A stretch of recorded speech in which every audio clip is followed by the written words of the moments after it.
His life energy, his appetite for life. He was a bon vivant. You know, he really enjoyed food and companionship, and he was very engaged in life. I think he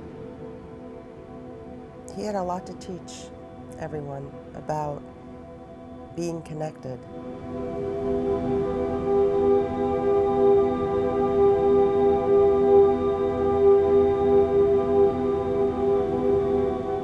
It's a big deal for a mother to speak out like this, and yet you are finding the strength to do that. What are you hoping to achieve? I think I'd like other mothers to hear me, to hear or grasp even a bit of the magnitude of the loss. I'm speaking on behalf of my son so that he's not forgotten.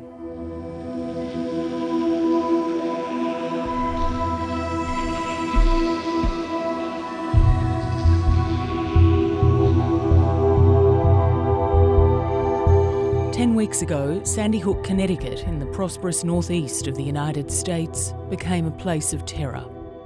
With the doors to the school locked and students safely in their classrooms, shots rang out. Sandy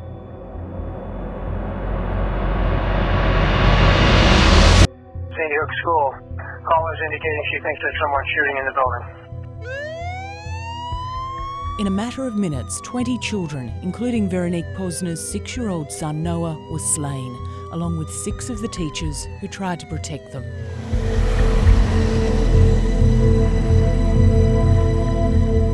Every day, this hamlet on the outskirts of Newtown faces the reminders.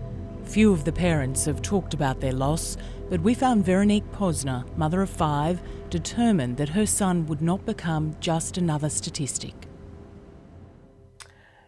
It's really heart-wrenching to see your child's name on a headstone. I mean, and it's heart-wrenching in any case, but it was just so sudden and a scenario I never entertained in my wildest nightmares.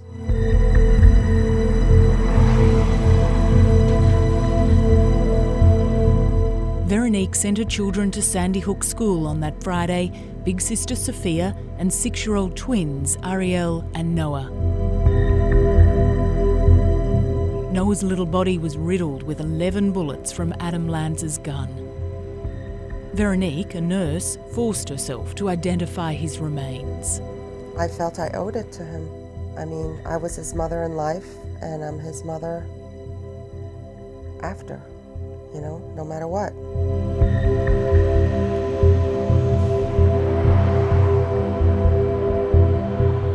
Sandy Hook. The words have been seared into my mind. I was there on that first night and for the days that followed, along with hundreds of other media. And even then, despite the ones that had come before, the Virginia Techs, the Columbines, the Tucsons, there was a sense that Sandy Hook was different.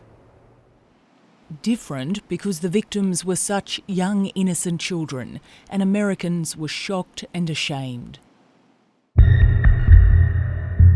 The gun used to kill most of the children and teachers was the AR-15. It can fire more than 50 rounds a minute. Since Sandy Hook, its price has doubled, now in excess of $2,000. It's impossible to know exactly how many are being sold, but dealers say they can't keep up with demand. The AR-15 has been the weapon of choice in a number of massacres, including the Batman movie slaying in Colorado last year. They are weapons of mass carnage that are designed for the battlefield. It just has no place in society as I see it. I think they should be made illegal, and I think there should be compulsory buyback programs of these weapons. Similar to what we saw in Australia. Correct.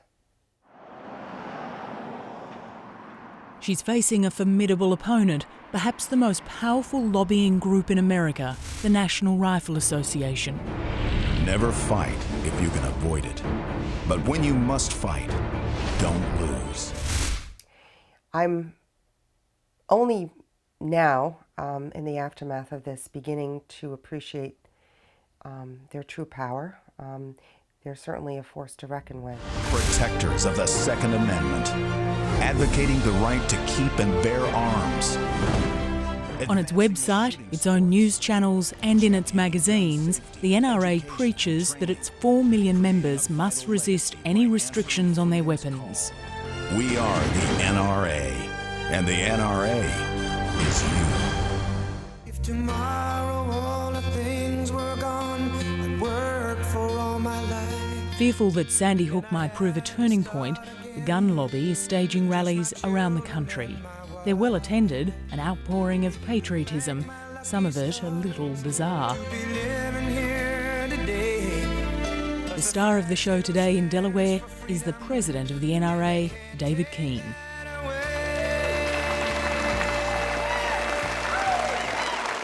We stand up in a united way and we say, no, you shall not take the freedoms bequeathed to us from us. We will go to the ballot box. We will go to our legislators. We will write letters. We will make phone calls. We will demonstrate. We will organize. We will do everything it is necessary to do to protect those rights and to protect the values that we share. With substantial financial backing from America's arms makers, the NRA spends more than $200 million a year promoting gun ownership. And since Sandy Hook, it's been savaging the gun control proposals of the Obama administration. And by God, he's not going to do it if I have anything to say about it.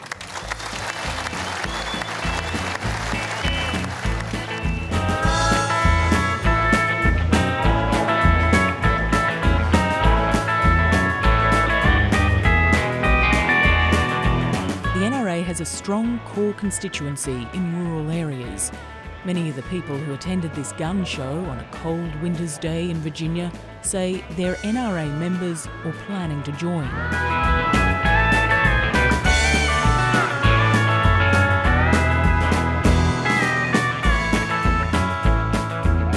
In many states, at events like this, you don't need a license to sell a gun. It's a semi-automatic AR-15. And of course, I had this to the gun that was used in Sandy Hook. Yeah, and I had this made in a 6.8 caliber so I could deer hunt with it, because you can't deer hunt with a .223 here in Virginia. People would ask why anyone would need a weapon like that. If I'm in my home and two thieves break into my house and they're both carrying 9mm pistols, I don't want to go against them with a 9mm pistol with a 7-round magazine. I want my AR-15 with a 30-round or 10 30-round magazines if I need to, whatever it takes to kill them. It's for home defence. That's for home defence. What would you say then to people who say this weapon has to be banned? They're idiots. You start messing with American guns, that we take it personal. It's an attack against us. It's against us. And our gun rights aren't about duck hunting. They're about protecting us from the government.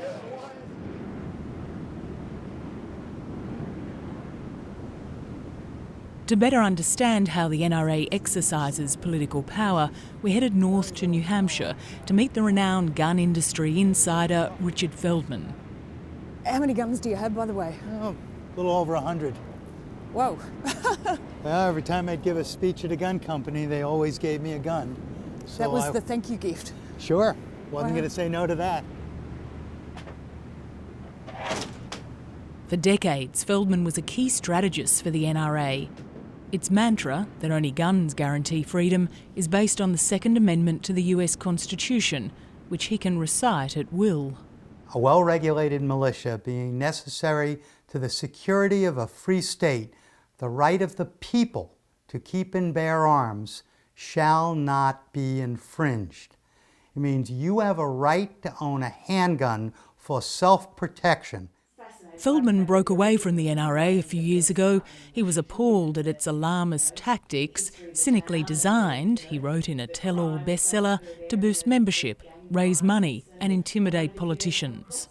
There's nothing sinister about the NRA unless you're on the receiving end. So is that why some suggest the letters NRA actually mean never re-elected again? That's exactly right.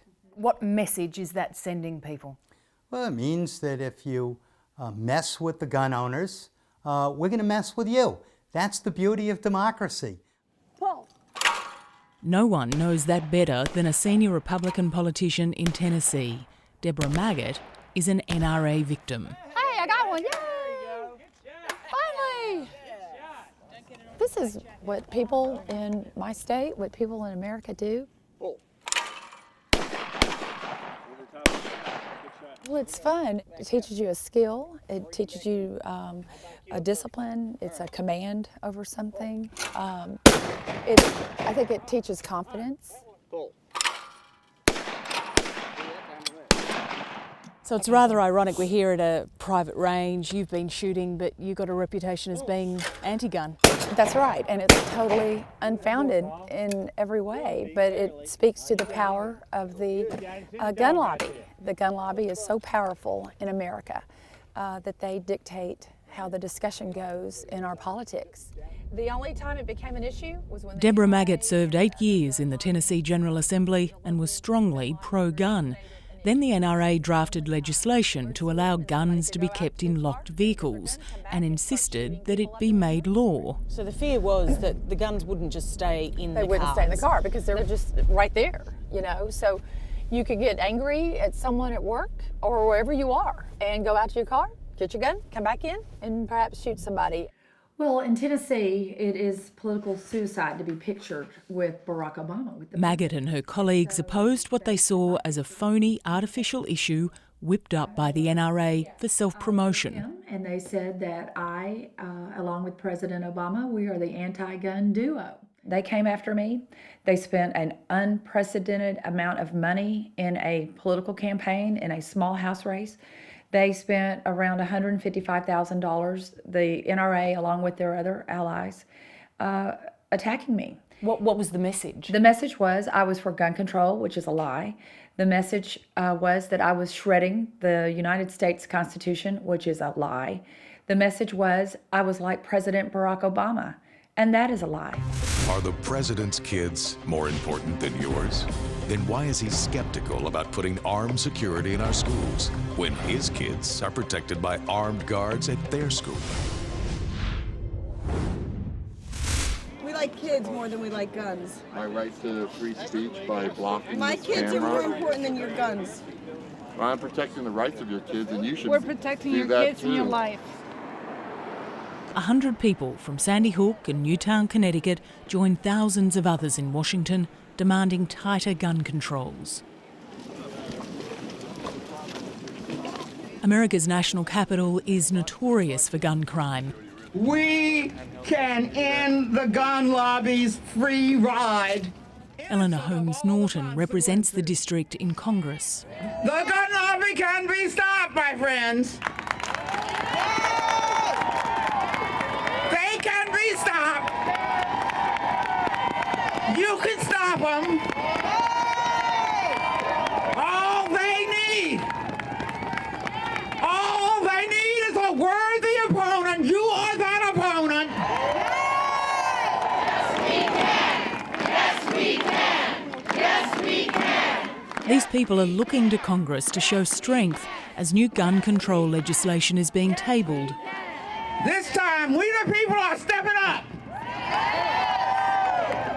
This time, we the people will act. We're stepping up. And this time, we will not step back.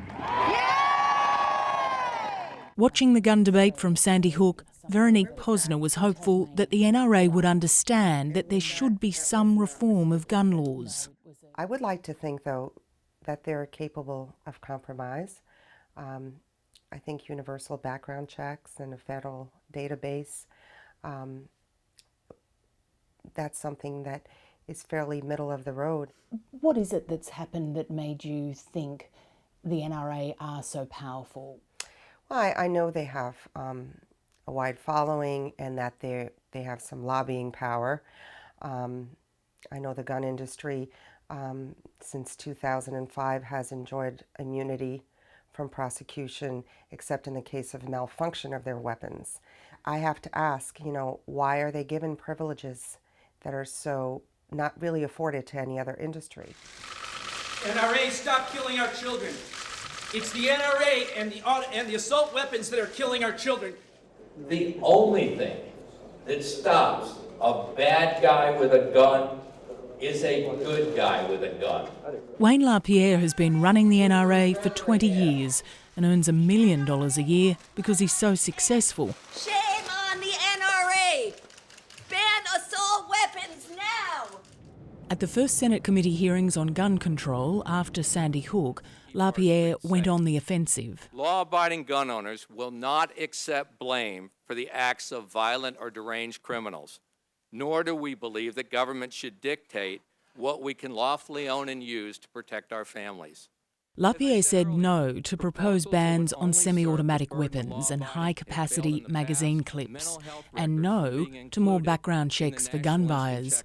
The NRA said no to talking to the ABC. It's a pretty slick website. Oh, yeah. Josh Sugarmann has spent 30 years studying the NRA's tactics. The NRA basically lies.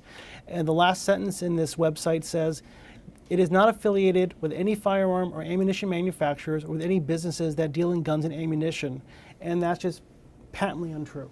Sugarmann says the NRA is little more than a front for its corporate partners, gun manufacturers who sit on the board. And one measure of this is the fact that the NRA today receives tens of millions of dollars from the firearms industry. And that's because they share a common goal. And the common goal is to sell more guns, which from the NRA's perspective creates the opportunity for more members and more advocates. And of course, for the industry, it just means a better bottom line. Close to 6 million guns are made in America every year, and it's estimated the weapons and ammunition generate about $6 billion a year in revenue. After every massacre, there's a spike in sales. Is there not some irony that the tragedy at Sandy Hook has been good for the gun industry? Sure, there's some irony in there. But when Americans feel a product they want is potentially threatened and may not be available in the future, watch out, that's when the buying frenzy begins. The firearm industry is in unbelievable shape. If the rest of the American economy was in the shape that the gun industry is in, I don't think we'd have much of a budget deficit to worry about. 2 years ago, Gabby Giffords represented Arizona in Congress. That was before she was shot in the head at close range. The assassin killed 6 others, but Giffords survived. And after 2 years of painful rehabilitation, she's still relearning how to speak. Violence is a big problem. Too many children are dying. Too many children. Be bold, be courageous. Americans are counting on you. Thank you. Giffords and her husband Mark Kelly, both gun owners themselves, have launched Americans for Responsible Solutions. This time must be different. Something needs to be done. We are simply 2 reasonable Americans who have said enough. Adding to the pressure for reform, Mayors Against Illegal Guns, which funded this advertisement for the NFL Super Bowl. The mayor's lobby is underwritten by the billionaire New York Mayor Michael Bloomberg. You know, over 600 mayors across the country agree on common sense reforms that would save lives. Add your voice. Go to mayorsagainstillegalguns.org. It's a patriotic thing to do. You can make a giant difference in our country. You know, this and this, keep this, when you look through here, keep this at the same height as this. When you bring it up. On this private range in Tennessee, Debra Maggart and her friends are obsessive about safety and take pride in their skills. But the reality is that every year, about 30,000 Americans die at the end of a gun. Most are suicides. But on average, a third, around 10,000 people a year, are murdered. A death toll totally out of kilter with the rest of the developed world. The NRA blames everything other than guns, primarily the failure to identify and treat people with mental illnesses, also excessively violent video games and movies.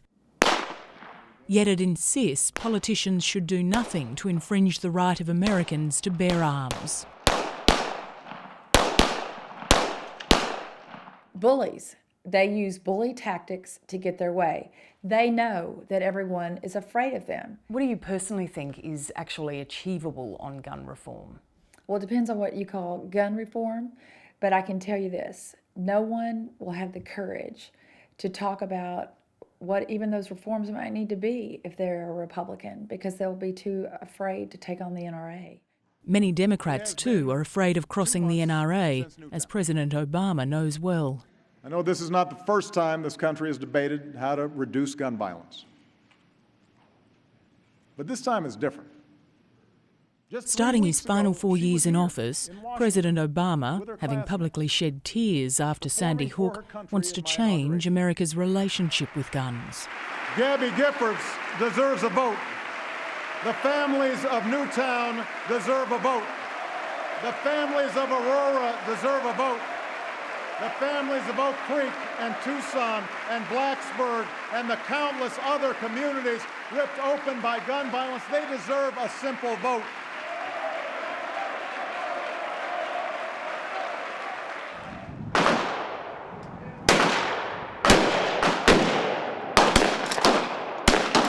One reason why gun control is such an intractable problem is the sheer scale of ownership. There are 310 million Americans, and it's thought there are just as many guns, and about 110 million gun owners. The culture of gun love is fostered from childhood, and gun makers are increasingly pitching at the young. We met Sean Clark and his sons skeet shooting. This is the place, if my boys are going to have exposure to firearms, this is definitely the right place to have that exposure to the firearms. Yeah, I get to shoot like targets and zombie targets. You know. And what would you like to be able to do?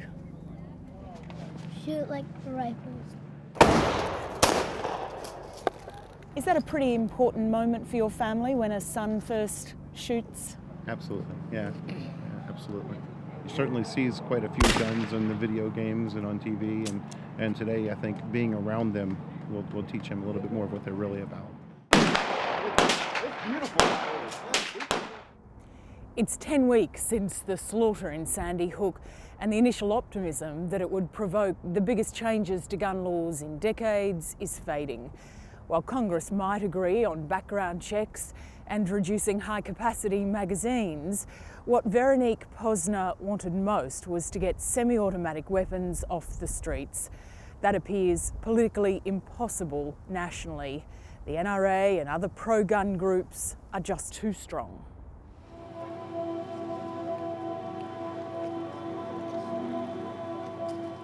I think any change is protracted, incremental, and painful.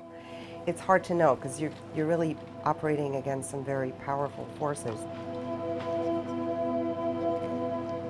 Nighttime is much harder for me, but it's bittersweet because, for instance, last night I had a very vivid dream about Noah, and it was quite wonderful. It was difficult to wake up and realize the bleakness. Well, I guess the bleakness of the weather sort of matched my mood, that it wasn't real.